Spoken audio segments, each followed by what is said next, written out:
قل هذه سبيلي أدعو إلى الله على بصيرة أنا ومن اتبعني وسبحان الله وما أنا من المشركين.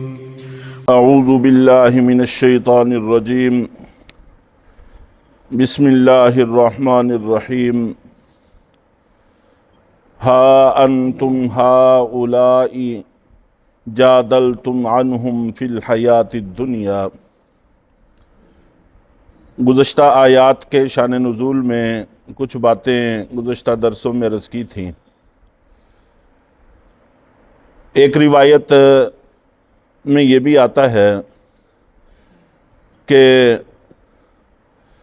وہ جو منافق چور تھا جس نے آٹا وغیرہ چوری کیا تھا، جس وقت مکہ مکرمہ میں بھاگ کر چلا گیا تو وہاں پر ایک خاتون کے گھر ٹھہر گیا اور وہاں پر اس نے رہنا شروع کر دیا. تو حضرت حسان بن ثابت رضی اللہ تعالی عنہ نے ان دونوں کے خلاف چند اشعار کہے، اور جس وقت وہ اشعار ان تک پہنچے تو خاتون نے اس میں اپنے لیے بڑی تذلیل محسوس کی، بے عزتی محسوس کی، اور اس کو اپنے گھر سے نکال دیا اور اس کا سامان نکال کر باہر پھینک دیا. اور بعد میں پھر اس کو مکہ میں کوئی ٹھکانہ دینے والا نہیں تھا. بالآخر ایک چوری کے دوران نقب لگاتے ہوئے دیوار کے نیچے دب کے مر گیا. اور اس طرح سے حضرت قتادہ رضی اللہ تعالی عنہ کے خلاف نبی پاک صلی اللہ علیہ وسلم کے دربار میں ایک جھوٹا مقدمہ بنانے کا جو صدمہ حضرت قتادہ رضی اللہ تعالی عنہ کو پہنچایا تھا، اللہ تعالیٰ نے اس کا انتقام لے لیا. حضرت حسان رضی اللہ تعالی عنہ اور اسی طرح حضرت کعب ابن مالک رضی اللہ تعالی عنہ، حضرت ثابت ابن قیس رضی اللہ تعالی عنہ، یہ کچھ صحابہ کرام کی ایک جماعت تھی جن کو اللہ تعالیٰ نے شعر میں، خطابت میں بڑی مہارت عطا کی ہوئی تھی، اور ان کو اللہ کے نبی صلی اللہ علیہ وسلم نے خود تیار کیا تھا. روایات میں آتا ہے کہ جس وقت غزوہ خندق ہوا تو غزوہ خندق کے بعد مشرکین چلے گئے تو اللہ کے نبی صلی اللہ علیہ وسلم نے ارشاد فرمایا کہ مشرکین جتنا زور لگا سکتے تھے لگا چکے ہیں، اب وہ ہم پر چڑھائی نہیں کریں گے، اب ہم ہی ان پر چڑھائی کریں گے. اور اس کے ساتھ آپ نے ارشاد فرمایا البتہ وہ میدان میں ہماری طرف پیش قدمی تو نہیں کریں گے لیکن پروپیگنڈا کریں گے، لوگوں کو ہمارے خلاف ابھارنے کی کوشش کریں گے، اور جس کو آج کل کی زبان میں میڈیا وار بھی کہہ سکتے ہیں. تو اس طرح کی باتیں کریں گے. چنانچہ اس کے بعد پھر اشعار میں نبی پاک صلی اللہ علیہ وسلم کی ذات اقدس کے خلاف، صحابہ کرام کے خلاف بہت کچھ کہنا انہوں نے شروع کیا، اور قبائل کو ابھارنا شروع کیا کہ وہ مسلمانوں کے خلاف کھڑے ہوں.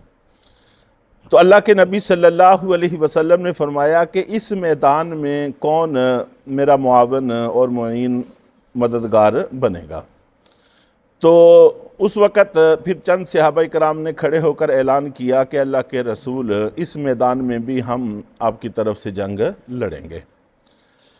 اللہ کے نبی صلی اللہ علیہ وسلم خطابت میں تو بڑا مقام رکھتے تھے، لیکن قرآن پاک میں ہے کہ شعر کا علم اللہ تعالیٰ نے نبی پاک صلی اللہ علیہ وسلم کو عطا نہیں کیا تھا، اور اس کی وجہ بھی ساتھ ہی بیان کی گئی کہ شعر کا علم آپ کی شایان شان نہیں ہے.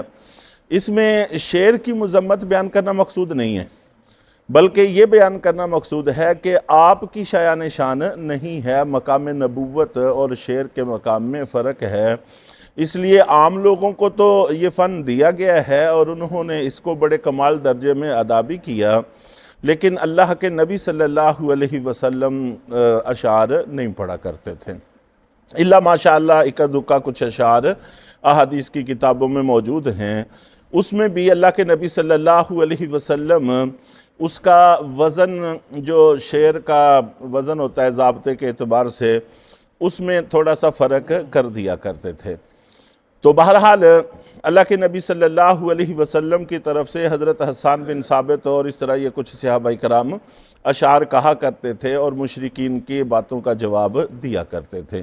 یہ بھی انہی مواقع میں سے ایک موقع تھا۔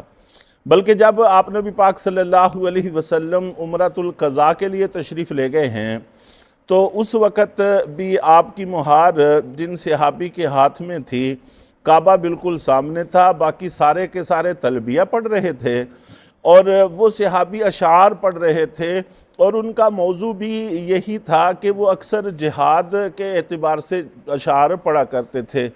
تو ہم گردنیں اتار دیں گے، ہم ان سب کو لتاڑ دیں گے، ہم یہ کر دیں گے، ہم وہ کر دیں گے۔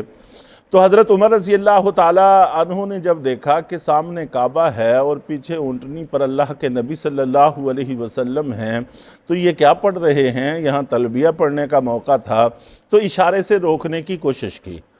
تو اللہ کے نبی صلی اللہ علیہ وسلم نے منع فرما دیا اور آپ نے کہا کہ ان کو نہ روکو۔ اے عمر، تمہارے تیر اس نشانے پہ نہیں لگتے جس نشانے پر یہ اشعار مشرکین کے دلوں پر لگ رہے ہیں، یہ تیروں کا کام ان کے دلوں پر کر رہے ہیں۔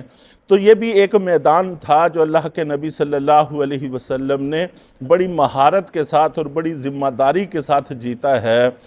اور بدقسمتی ہم امت مسلمہ کی ہے کہ ہم ہر میدان میں ہارے ہیں اور بری طرح سے ہارے ہیں، اور کسی میدان میں بھی ہم ان قوموں کے خلاف کھڑے نہیں ہو سکے۔ تو بہرحال ہا انتم ہؤلاء جادلتم عنہم فی الحیات الدنیا، اللہ تعالیٰ فرماتے ہیں کہ تم وہ لوگ ہو جنہوں نے دنیاوی زندگی میں لوگوں کے خلاف جھگڑا کھڑا کیا۔ تو یہ بنو عبیرق جس کا خاندان کا وہ شخص تھا، ان کے لوگوں کے بارے میں کہا گیا ہے کہ تم دنیاوی زندگی میں تو اپنے ساتھی کا تعاون کر رہے ہو اور حضرت قتادہ رضی اللہ تعالی عنہ کے خلاف جھگڑا کر رہے ہو۔ فَمَن يُجَادِلُ اللَّهَ عَنْهُمْ يَوْمَ الْقِيَامَةِ، تو کون اللہ سے جھگڑا کرے گا ان لوگوں کے بارے میں قیامت کے دن، یوم القیامہ، قیامت کے دن، کیونکہ معاملہ یہیں پر تو ختم نہیں ہو جائے گا، آخر اللہ تعالیٰ کے دربار تک پہنچے گا۔ تو اس وقت تم کیسے وکالت کرو گے؟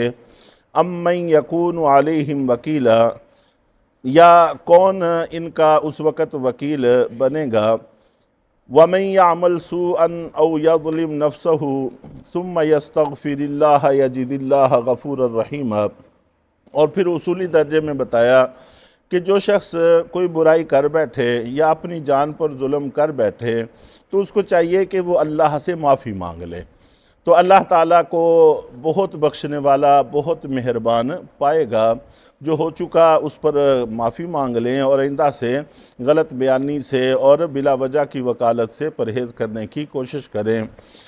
وَمَن يَكْسِبْ إِثْمًا فَإِنَّمَا يَكْسِبُهُ عَلَى نَفْسِهِ، جو شخص بھی کوئی گناہ کرتا ہے تو وہ اپنے آپ ہی کو نقصان پہنچاتا ہے، کسی کا کچھ نہیں بگڑتا، اپنے آپ کا نقصان کرتا ہے، آخرت بھی برباد کرتا ہے، دنیا بھی۔